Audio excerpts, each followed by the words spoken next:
नमस्कार दोस्तों, कविता Yadav YouTube channel पर आप सभी का स्वागत है। संपूर्ण हिंदी विषय की तैयारी को आगे बढ़ाते हुए हिंदी साहित्य से संबंधित महत्वपूर्ण तथ्यों को करते हुए हम आगे बढ़ रहे हैं अपने अभ्यास प्रश्नों को करते हुए। आज की क्लास में क्लास नंबर 4 में हम हिंदी साहित्य से संबंधित और अन्य महत्वपूर्ण तथ्यों को करने की कोशिश करेंगे, जैसे कि हमारा जो आदिकालीन साहित्य का चैप्टर चला हुआ है, जिसमें हमने सिद्ध साहित्य से संबंधित तथ्य देख लिए थे। उसके बाद नाथ साहित्य, फिर हम जो है जैन साहित्य से संबंधित आज की क्लास में तथ्यों को करने की कोशिश करेंगे। आपकी चाहे कोई भी परीक्षा हो, टीजीटी पीजीटी संबंधी, चाहे ईएमआरएस की परीक्षा हो, केवीएस की परीक्षा हो, DSSB की परीक्षा हो या एनटीए नेट की परीक्षा हो, किसी भी स्टेट के अंतर्गत होने वाली टीजीटी पीजीटी परीक्षा हो, सभी परीक्षाओं के लिए ये क्लास काफी मददगार रहेगी। तो ज्यादा टाइम वेस्ट न करते हुए शुरुआत कर लेते हैं आज की क्लास की। हम पढ़ रहे थे आदिकालीन साहित्य। आदिकालीन साहित्य में अगला साहित्य है हमारा जैन साहित्य। ये ध्यान रखना है भाई, आदिकालीन साहित्य साथ साथ चले थे, ये नहीं एक के बाद एक आया था। एक तरफ सिद्ध साहित्य रचा जा रहा था तो दूसरी तरफ नाथ साहित्य लिखा जा रहा था, तो एक तरफ जो है जैन साहित्य का विकास हो रहा था। समय लगभग सभी का सेम रहेगा, तो ये ध्यान रखना है। तो जैन साहित्य जो है, जिसको हम राज साहित्य के नाम से भी जानते हैं, जैन शब्द का जो शाब्दिक अर्थ है वो भी कई बार पूछ लेते हैं, जिन प्लस ए। तो इनका इसका मतलब है जिन प्लस ए का मतलब जैन शब्द का अर्थात जैन शब्द का शाब्दिक अर्थ अगर पूछ लिया जाए आपको, तो आपको ध्यान रखना है इंद्रियों को जीतने वाला अर्थात विजेता। जैन शब्द का शाब्दिक अर्थ कहलाता है, तो ध्यान रखना है इंद्रियों को जीतने वाला ही जैन कहलाए, विजेता ही जैन कहलाए। तो आगे बढ़ते हैं। जिन साहित्यकार द्वारा जैन धर्म के प्रचार प्रसार के लिए साहित्य सर्जन किया गया, उसे जैन साहित्य या फिर राज साहित्य के नाम से भी जाना जाता है। तो ये ध्यान रखना है, वो साहित्य जो जिसमें जैन धर्म के प्रचार प्रसार करने के लिए जो साहित्य लिखा गया, जो रचनाएं लिखी गई साहित्यकारों द्वारा, वही जैन साहित्य कहलाया, अर्थात इसका दूसरा नाम है राज साहित्य। ये ध्यान रखना है आपको। आगे बढ़ते हैं। जैन साहित्य की प्रमुख शैलियाँ कौन कौन सी रही? प्रमुख शैलियाँ जो है जैन साहित्य की चरित शैली, आचार शैली और फागु शैली। कई बार पूछ लेते हैं जैन साहित्य के अंतर्गत कौन कौन सी शैली आती है, नहीं आती, या कौन कौन सी शैली आती है।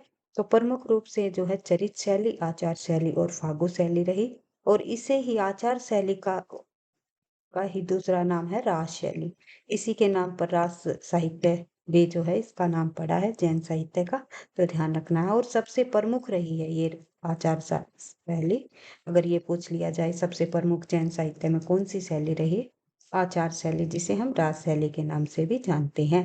आगे बढ़ते हैं। नेक्स्ट पॉइंट है हमारा जैन मत के अनुयायियों का प्रभाव प्रमुख रूप से 8वीं शताब्दी से 13वीं शताब्दी तक गुजरात और काठिया वाड़ रहा है। तो ये आपको ध्यान रखना है कहाँ पर जो है जैन साहित्य का प्रभाव भारत के किन राज्यों में हुआ है, ये भी पूछा जा सकता है। भारत के पश्चिमी प्रांतों में गुजरात में अधिक रहा, विशेषकर गुजरात में अधिक रहा था, और गुजरात और काठियावाड़ में रहा।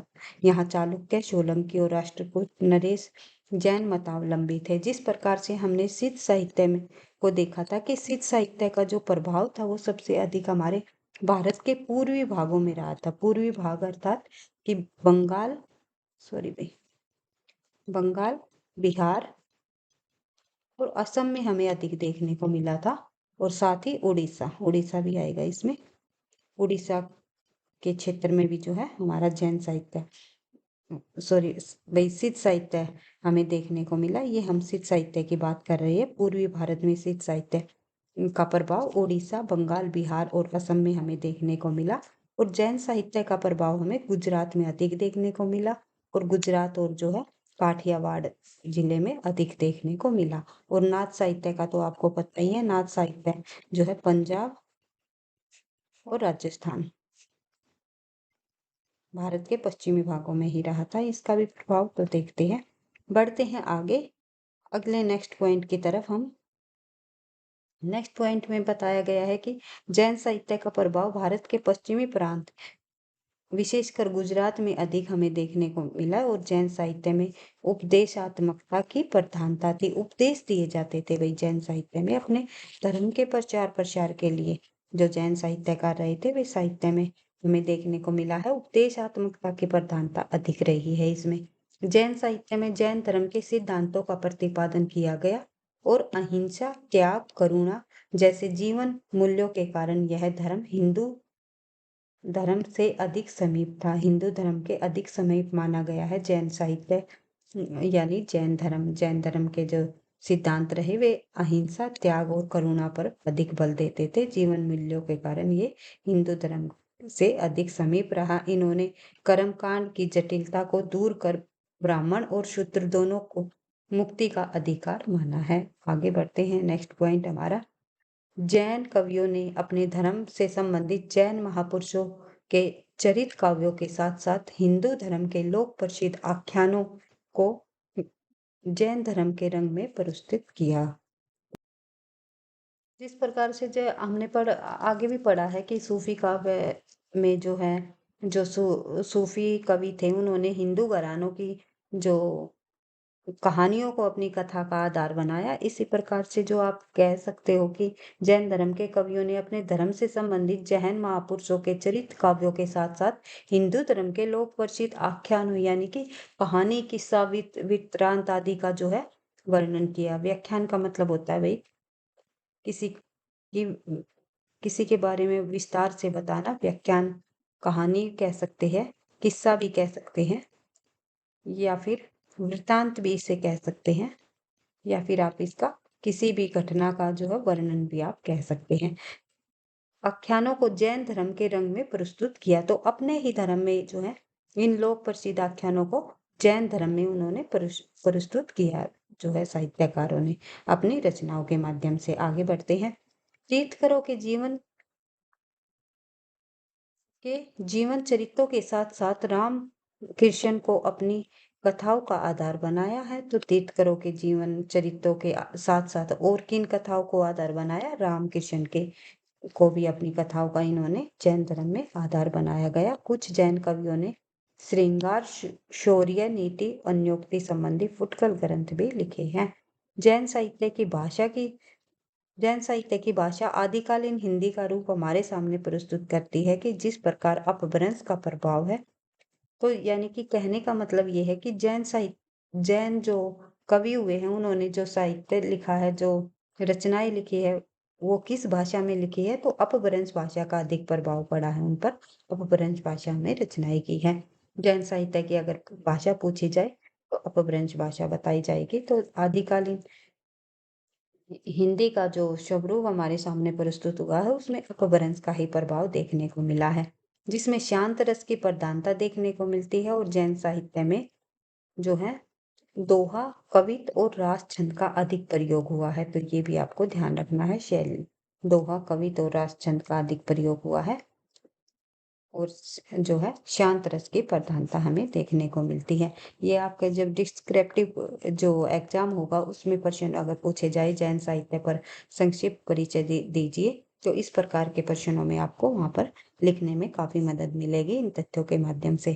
तो अगर आपको वीडियो पसंद आती है तो प्लीज वीडियो को आप लाइक करते हुए चले और साथ में कमेंट भी करके अवश्य लिखे कि आपको वीडियोस कैसी लगी। तो देखते हैं, बढ़ते हैं आगे। जैन कवियों में प्रमुख है, कौन कौन प्रमुख कवि हुए हैं जैन कवियों में, जिन्हें हमें पढ़ना है, जिनकी रचनाओं को हमें देखना है, जिनसे संबंधित परीक्षाओं में तथ्य पूछे जाते हैं, प्रश्न पूछे जाते हैं। तो देख लेते हैं। स्वयंभू शंभू सबसे पहले कवि आते हैं। फिर है पुष्यदंत, दूसरे नंबर पर हरिभद्र सूरि, इससे ज्यादा प्रश्न नहीं पूछे जाते भाई, इन दोनों से अधिक प्रश्न पूछे जाते हैं। विनय विनय चंद्र सूरि, इनसे भी नहीं पूछे जाते इतने अधिक, इन दोनों से ज्यादा प्रश्न नहीं पूछे जाते भाई। धनपाल की भी रचना पूछ ली जाती है।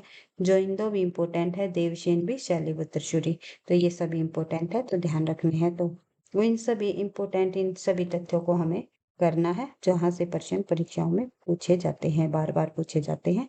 चाहे आपकी कोई भी परीक्षा हो, डेट ऑफ एसबी की परीक्षा हो, या फिर एस्टेट की परीक्षा देने जा रहे हो, या फिर एनटीए नेट की परीक्षा हो, या फिर ईएमआरएस की, केवीएस की, एनवीएस की, सभी परीक्षाओं में यहाँ से संबंधित तथ्य अवश्य पूछे जाते हैं। तो देखते हैं स्वयंभू। स्वयंभू की बात करें तो ये 8वीं शताब्दी के जैन कवि थे। कई बार स्वयंभू का समय पूछ लेते हैं। स्वयंभू किस सदी के कवि थे, और जो है ये किस भाषा के कवि रहे हैं, तो ये भी पूछ लिया जाता है। अपभ्रंश भाषा में इन्होंने रचना की है। इनके 3 ग्रंथ प्रसिद्ध है, कौन-कौन से? तो ध्यान रखना है। औंचरीम इनका सबसे प्रसिद्ध ग्रंथ है, प्रसिद्धि का आधार भी माना जाता है। ऋटनेमिचरी और स्वयंभू छंद ये इनके 3 प्रसिद्ध ग्रंथ माने गए हैं। तो ध्यान रखना है। आगे बढ़ते हैं। पौंचरीम इनके द्वारा रचित राम काव्य है। तो ये भी पूछा जाता है, पौंचरीम जो है किस प्रकार का ग्रंथ है स्वयंभू का? तो ये राम के जीवन पर चरित ग्रंथ है। इनके राम के जीवन पर आधारित लिखा गया एक राम काव्य ग्रंथ है, तो जो इसकी कीर्ति या अक्षय का स्तंभ भी माना गया है। कीर्ति या अक्षय का आधार अर्थात प्रसिद्धि का आधार भी जो है स्वयंभू का ग्रंथ जो है पौंचरीम ही माना गया है। स्वयंभू को इसी ग्रंथ के कारण अपभ्रंश का वाल्मीकि भी कहा जाता है। पौंचरीम इनका अपूर्ण ग्रंथ है, फिर भी इसमें राम का चरित्र विस्तार दिया गया है। इनका अपूर्ण ग्रंथ है, यानी कि इस ग्रंथ को ये पूरा नहीं कर पाए अपनी मृत्यु के कारण, तो जो है अधूरा ही रह गया था। इसमें जो है इस ग्रंथ में से संबंधित और भी काफी सारे तथ्य है। इसमें जो है 83 संधियां हैं, 83 संधियां बताई गई है। और जो है ऐसा माना जाता है कि इसे पूरा किसने किया? अगर अपूर्ण ग्रंथ है तो आगे चलकर जो है इसे पूरा भी किया गया। इसे पूरा करने का कार्य भाई इनके पुत्र, किनके पुत्र? स्वयंभू के पुत्र त्रिभुवन ने पूरा किया था भाई। ध्यान रखना है, एक सेकेंड। त्रिभुवन त्रिभुवन ने जो है इसे पूरा किया। कौन किया इस ग्रंथ को? स्वयंभू के ग्रंथ पौंचरी को पूरा किसने किया? इनके पुत्र त्रिभुवन ने। तो ये भी ध्यान रखना है। और साथ ही आपको ये भी ध्यान रखना है कि जो तुलसीदास जी द्वारा जो रामचरितमानस लिखा गया, रामचरितमानस पर भी जो है इसी रचना का प्रभाव पड़ा है। स्वयंभू द्वारा जो लिखा गया पौंचर्यू, इसी का जो है प्रभाव हमें रामचरितमानस पर भी देखने को मिलता है। रामचरितमानस किसकी रचना है? तुलसीदास जी की रचना है। आगे बढ़ते हैं। ये भी राम कथा पर आधारित है। इसमें स्वयंभू जो ग्रंथ है इसमें 5 कांड देखने को मिलते हैं। 5 कांड देखने को मिलते हैं हमें, लेकिन उसमें रामचरितमानस में हमें 7 कांड देखने को मिले हैं। तो ये आपको ध्यान रखना है। दोनों के दोनों महाकाव्य है। महाकाव्य से ये अपभ्रंश भाषा का महाकाव्य है और रामचरितमानस अवधी भाषा का महाकाव्य है। इस प्रकार से आपको तथ्यों को ध्यान रखना है। एक दूसरे से रिलेट करके तथ्यों को जोड़ करके आपको पढ़ना है। आगे बढ़ते हैं। दूसरा कवि है हमारा पुष्यदंत। अपभ्रंश भाषा का ही कवि है, महान कवि है। 10वीं शताब्दी के कवि रहे हैं। स्वयंभू जो है 8वीं शताब्दी के कवि थे, जिन्होंने महापुराण, जस हरचरिऊ, उदय कुमार चरिऊ इन ग्रंथों की रचना की। तो स्वयंभू के ग्रंथ और पुष्यदंत के ग्रंथ याद रखने हैं आपको, क्योंकि परीक्षाओं में इन दोनों के ग्रंथ ही अधिक पूछे जाते हैं। प्रबंध काव्य लिखे हैं इन्होंने और अपभ्रंश भाषा का व्यास भी इन्हें कहा जाता है। अपभ्रंश भाषा का भवभूति भी इन्हें कहा जाता है। तो ये ध्यान रखना आपको, क्योंकि इन्होंने 63 महापुरुषों के जीवन चरित्रों को अपनी रचनाओं में प्रस्तुत किया है। प्रकृति सौंदर्य का भी निरूपण इन्होंने किया है पुष्यदंत ने। तो आगे बढ़ते हैं। Next point. तो आपको ये ध्यान और रखना है भाई, जो इनके ग्रंथ है पुष्यदंत के महापुराण, जिसमें 63 महापुरुषों का जिक्र किया गया है, चरित्रों का वर्णन किया गया है। तो ध्यान रखना है। और जस हरचरिऊ में जो है अहिंसा का संदेश दिया गया है। अहिंसा का संदेश जस हरचरिऊ में दिया गया है, तो ध्यान रखना है। और नय कुमार जो है इनका नागकुमार के जीवन पर आधारित ग्रंथ है। नागकुमार जो ये हमारे तथ्य रहे हैं जो बीच बीच में, तो ये हम आदिकाल के संपूर्ण महत्वपूर्ण तथ्यों के साथ एक मैराथन क्लास और करेंगे। उसमें आपको ये सभी तथ्य आपको देखने को मिलेंगे। तो ध्यान रखना है, ये एक बार हम मोटे मोटे रूप से जो है आदिकालीन साहित्य को समझने की कोशिश करेंगे। जब शॉर्ट वे में हम जो है क्वेश्चन का आंसर लिखेंगे एक एक साहित्य से संबंधित, तो उनमें आपको इतना ही लिखना है, ज़्यादा डेप्थ आपको नहीं जाना है। मैंने ये अभ्यास प्रश्नों को मैं यहाँ पर करा रही हूँ और आपकी नॉलेज के लिए इतना ये आपको समझा रही हूँ, ताकि आप जो है अधिक से अधिक तथ्य याद रख पाओ और जो है परीक्षा में अच्छा स्कोर कर पाओ। अच्छे से आप जो है प्रश्न को एक्सप्लेन कर पाओ, वहाँ पर व्याख्या सहित जितने अधिक आप पॉइंट वहाँ पर लिखोगे तथ्यों के साथ, उतने ही अच्छे आपको मार्क्स मिलेंगे। तो देखते हैं धनपाल। धनपाल की बात करें तो 10वीं शताब्दी के कवि हुए हैं धनपाल। धनपाल जी, जिन्होंने भविष्यत कहा जो है एक महत्वपूर्ण ग्रंथ लिखा है, जिसमें वणिक की कथा को मार्मिक ढंग से व्यक्त किया गया है। तो ध्यान रखना है। आगे बढ़ते हैं। देवसेन जो है जैन आचार्य हुए हैं, जिन्होंने 1933 ईस्वी में सर्वाकाचार नामक काव्य ग्रंथ की रचना की, और जो है डॉक्टर नगेंद्र ने इसे हिंदी का पहला काव्य ग्रंथ भी माना है, सर्वाकाचार को। तो ध्यान रखना है, हिंदी का पहला ग्रंथ अलग अलग विद्वानों द्वारा अलग अलग माना गया है। जैसे कि गणपति चंद्रगुप्त ने शालिभद्र शुरी को माना है हिंदी का पहला कवि। तो अलग अलग विद्वानों द्वारा हिंदी का पहला कवि और ग्रंथ अलग अलग माने गए हैं। तो उन सभी तथ्यों को आपको ध्यान रखना है। सर्वाकाचार में 250 दोहों में सर्वाक धर्म का प्रतिपादन किया है सर्वाकाचार ग्रंथ के लेखक देवसेन। तो ध्यान रखना है। आगे बढ़ते हैं। शालिभद्र शुरी, इन्होंने 1184 में भारतीय बाहुबली रास की रचना की। मुनि जिन विजय इस ग्रंथ को जैन साहित्य की रास परंपरा का प्रथम ग्रंथ मानते हैं। वीर श्रृंगार और शांत रसों की प्रधानता इस ग्रंथ में देखने को मिलती है, शालिभद्र शुरी के भारतीय बाहुबली रास में। और जो है रास परंपरा का प्रथम ग्रंथ भी माना जाता है ये। 1184 ईस्वी इसका समय रहा। और किसने माना रास परंपरा का प्रथम ग्रंथ? मुनि जिन विजय ने। आगे बढ़ते हैं। आसगु कवि हुए हैं, उन्होंने 1200 ईस्वी में 35 छंदों में एक लघु चंदन वाला रास नामक रचना लिखी। कई बार पूछा जाता है चंदन वाला रास नामक ग्रंथ किसका है? आसगु कवि का है। इसकी नायिका चंदनवाल की करुण कथा अत्यंत मार्मिक व भावपूर्ण है, और करुण रस की प्रधानता इस जो है खंड काव्य में हमें देखने को मिलती है। बढ़ते हैं आगे। नेक्स्ट पॉइंट है हमारा जिनी धर्म सूरी। जिनी धर्म सूरी जो है कवि हुए हैं एक अपभ्रंश भाषा के ही जैन के अंतर्गत, जो कि जैन साहित्य में प्रसिद्ध कवि हुए हैं, जिन्होंने सुतली भद्र रास नामक ग्रंथ की रचना की, जिसका समय है 1209। और कोशा नामक वेश्या के पास भोगलिप्त रहने वाले सुलीभद्र को कवि ने जैन धर्म की दीक्षा लेने के बाद मोक्ष का अधिकार सिद्ध किया है। इनकी काव्य भाषा पर अपभ्रंश का प्रभाव अधिक है, ये आपको ध्यान रखना है। आगे बढ़ते हैं। नेक्स्ट है हमारा विजय सेन सूरी। विजय सेन सूरी का जो ग्रंथ है ये कई बार परीक्षाओं में पूछा जाता है। विजय सेन सूरी जो है ये जो है इन्होंने लिखा है रेवत गिरिरास। रेवत गिरिरास नाम से तीर्थ का नेमी नाथ की प्रतिमा तथा रेवत गिरी तीर्थ का वर्णन जो है इन्होंने किया है। किसने? विजय सिंह शुद्ध ने। रेवत गिरी तीर्थ का वर्णन और नेमीनाथ की प्रतिमा जो है रेवत गिरिरास में इन्होंने किया है। आगे बढ़ते हैं। 1231 इसका समय है। सुमिति गणी ने इन्होंने 1213 में नेमिनाथ रास की रचना की, और 58 छंदों में ये रचित नेमिनाथ चरित्र ग्रंथ है। आगे बढ़ते हैं। सोमप्रभु श्री, ये एक जैन पंडित थे, जिन्होंने 1184 में कुमारपाल प्रतिबोध, इंपॉर्टेंट है भाई, कई बार परीक्षा में पूछा जाता है, कुमारपाल प्रतिबोध की रचना किसके द्वारा की गई? सोमप्रभु सूरी ने की। 1184 इसका समय रहा। गद्य व पद्य में प्राकृत भाषा में ये लिखा गया। कई बार इसकी भाषा पूछी जाती है, क्योंकि ये अन्य ग्रंथ अपभ्रंश भाषा में है।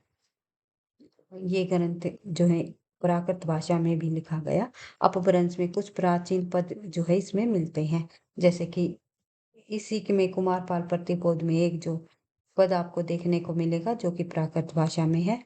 ये हूँ कि कई सहेलू, ये जो पंक्ति है ये अपभ्रंश भाषा में है। ये इतना जो है हमें जो है पढ़ा नहीं जा रहा, इसलिए यहाँ पर जो है अर्थ भी दे दिया गया है कि अर्थात इन पंक्तियों का मतलब है कि हे प्रिय, तेरी विहंगनी में मैं वैसे ही सारे दिन तड़पती कही जैसे जो है थोड़े जल में मछली तड़पती है, यानी तेरे विरह में या जो है तुझसे अलग होकर के हे प्रिय मैं इस प्रकार से तड़पती रही जैसे थोड़े जल में मछली तड़पती। जैन आचार्य मेरुतुंग की बात करें, 1304 ईस्वी इसका समय है। इन्होंने प्रबंध चिंतामणि, ये भी इम्पोर्टेंट है भाई परीक्षा की दृष्टि से ध्यान रखना है, नामक ग्रंथ का प्रणयन किया यानी प्रतिपादन किया अर्थात लिखा। इसमें पुराने राजाओं के आख्यान संकलित है और इन आख्यानों के बीच अपभ्रंश के कुछ पुराने पद्य भी जो है दिए गए हैं, और इसमें कुछ राजा भोज के चाचा मंजू कवि के है, जो कि जिसे कि आचार्य रामचंद्र शुक्ल ने हिंदी का पहला कवि माना है। मंजू कवि को राजा भोज और मंजू कवि को हिंदी का पहला कवि मानने वाले आचार्य रामचंद्र शुक्ल जी है, ये ध्यान रखना है। रामचंद्र शुक्ल जी ने जो है हिंदी का पहला कवि माना है। मंजू मृणावती से कहता है कि मंजू भणे मुआड़ वड़ जुवाण अर्ण ये झुरी जही शक्कर से खंड थी ये तो इस मीठा चूरी, अर्थात हे मृणावती यौवन बीच जाने से मत पछतावा कर, ये पश्चाताप है भाई, पश्चा तो ध्यान रखना है। यदि शर्करा यानी जो शक्कर होती है मीठी होती है तो उसके 100 खंड भी हो जाए, उसको खंडित भी कर दिया जाए तो भी वो वैसी ही मीठी की मीठी रहती है। आगे बढ़ते हैं, अगर ये पंक्ति पूछ ली जाए तो आपको ध्यान रखना है। इसके अलावा ये प्रमुख प्रमुख जैन आचार्य थे जिनसे संबंधित हमने महत्वपूर्ण तथ्यों को यहाँ पर कंप्लीट किया है, देखा है। इस प्रकार से आप एक कवि को याद रख सकते हो और उनसे जुड़े हुए कुछ महत्वपूर्ण तथ्य जो आपके माइंड में आए तो वो आप वहाँ पर एक्सप्लेन करके लिख सकते हो। और एमसीक्यूज में भी आपको काफी एमसीक्यूज भी जो है इन्हीं में से पूछे जाते हैं। इसके अलावा कुछ और अन्य महत्वपूर्ण ग्रंथ भी आपको ध्यान रखने हैं, याद रखने हैं, जो कि आपको वहां पर लिख देने हैं। अब्दुल उपवंश में रचित कुछ अन्य महत्वपूर्ण ग्रंथ है। अब्दुल रहमान द्वारा रचित संदेश रासक, जो कि एक खंड काव्य है। ये कई बार पूछा जाता है ये किस प्रकार का काव्य है, खंड काव्य है। राम सिंह द्वारा पाड़ू दोहा, जो इंदु के 2 ग्रंथ याद रखने हैं, योगसार और परमात्म प्रकाश।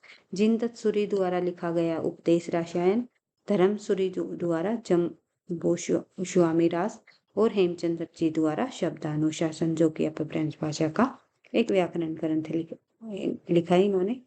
अपभ्रंश का पाणिनि भी कहा गया है हेमचंद्र जी को, तो ध्यान रखना है। इस प्रकार से इनमें हेमचंद्र अपभ्रंश के अच्छे ज्ञाता उच्च कोटि के कवि रहे हैं। इन्होंने अपने समय के से पहले के सुंदर उदाहरण अपने काव्य ग्रंथ में दिए हैं, जैसे कि पिय संगम कऊ निदुड़ी पिय के परखो हो खेव माँ विनित्र बिया या निंद न एबे न तेव, ये भी अपभ्रंश भाषा की पंक्ति है, थोड़ी टूटे फूटे ढंग से ही जो है पढ़ी गई है, इसके लिए मैं माफी चाहूंगी। तो कहने का मतलब है अगर ये पंक्ति पूछ ली जाए तो ध्यान रखना है हेमचंद्र जी की है, अपभ्रंश भाषा के कवि हुए हैं हेमचंद्र जी, जैन आचार्यों के अंतर्गत ही आते हैं। और इन्होंने जो है प्रिय के संयोग से नींद कहा और प्रिय के परोक्ष यानी कि वियोग से जो है, अगर प्रिय प्रिय प्रिय का जो संयोग होगा तो नींद कहाँ आएगी, प्रिय का वियोग होगा तो भी नींद भला क्यों आवेगी। तो इस प्रकार से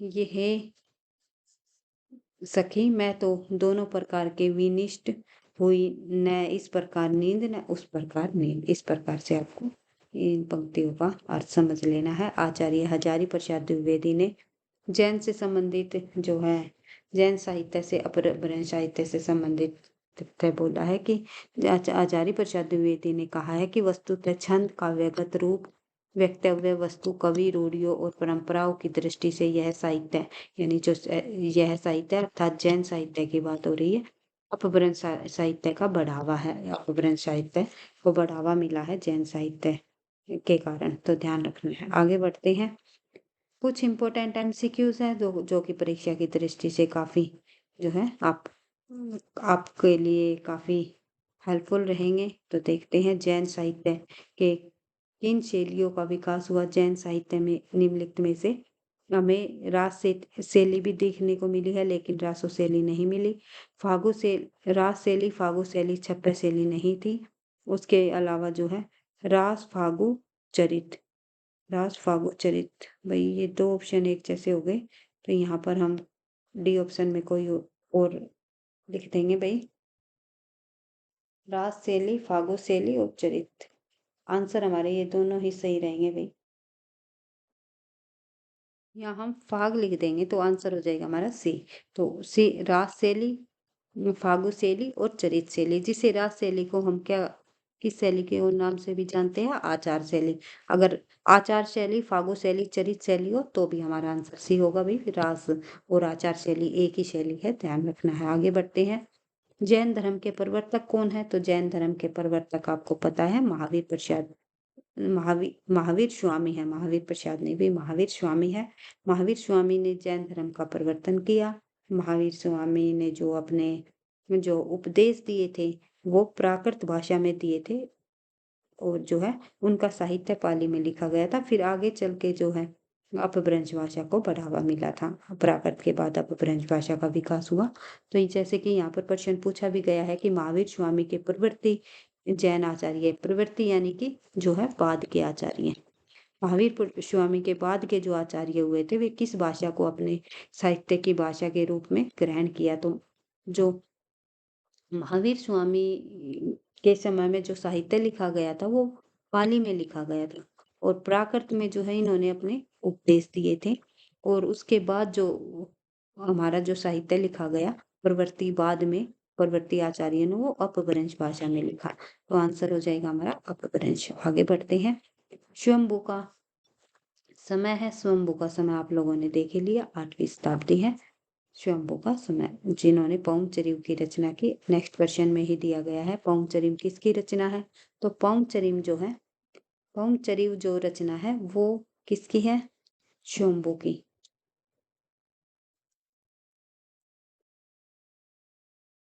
आगे बढ़ते हैं। पौंचरीव की किसकी कथा का वर्णन है? तो आपको पता ही है, राम कथा का वर्णन इसमें देखने को मिला है। आगे बढ़ते हैं। पौंचरीव ग्रंथ को किसने पूरा किया? तो पौंचरीव ग्रंथ को इनके पुत्र त्रिभुवन ने पूरा किया। किनके पुत्र? स्वयंभू के। आगे बढ़ते हैं। चंद्रबाला रास किसकी रचना है? तो चंद्रबाला रास आपको पता ही है, आसगु कवि की रचना है। आंसर हो जाएगा हमारा ए। आगे बढ़ते हैं। शर्वाकाचार को हिंदी की प्रथम रचना किसने माना? तो डॉक्टर नगेंद्र ने शर्वाकाचार को हिंदी की प्रथम रचना माना है। शर्वाकाचार कितने दोहों में लिखी गई? तो शर्वाकाचार में जो है लगभग 250 दोहे हैं। शर्वाचार की रचना कब हुई? तो समय भी आप लोगों ने देखा ही था, ईस्वी में है भाई, ये ध्यान रखना है, ईस्वी 933 ईस्वी। आगे बढ़ते हैं। गणपति चंद्रगुप्त ने किसे हिंदी का प्रथम कवि माना है? गणपति चंद्रगुप्त ने शालिभद्र सूर्य को हिंदी का प्रथम कवि माना है। यह आएगा भाई, मिस्टेक है। भारतीय बाहुबली रास की रचना कब हुई? तो भारतीय बाहुबली रास जो रचना है वो कब लिखी गई? भारतीय बाहुबली रास के रचयिता कौन है? ये आप लोगों ने देख ही लिया। भारतीय बाहुबली रास जो है किसके द्वारा लिखा गया? ये शालिभद्र सूरी का है। भारतेश्वर और बाहुबली 2 वीर योद्धाओं की कथा इसमें वर्णित की गई है। शालिभद्र सूरी का है। समय है 1184। तो ये आपको रखना है।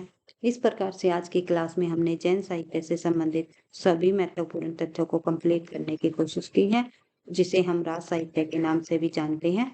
तो आज की क्लास अगर आपको पसंद आई तो वीडियो को लाइक कीजिए अवश्य, ताकि मुझे भी नेक्स्ट क्लास बनाने का मोटिवेशन मिलता रहे। और जो है चैनल पर पहली बार हो तो सब्सक्राइब कर लेना, दोस्तों के साथ शेयर कर लेना, और कोई भी किसी भी प्रकार का डाउट हो तो कमेंट बॉक्स में अवश्य बताना। थैंक यू, धन्यवाद। मिलते हैं नेक्स्ट वीडियो में और अन्य महत्वपूर्ण तथ्यों के साथ।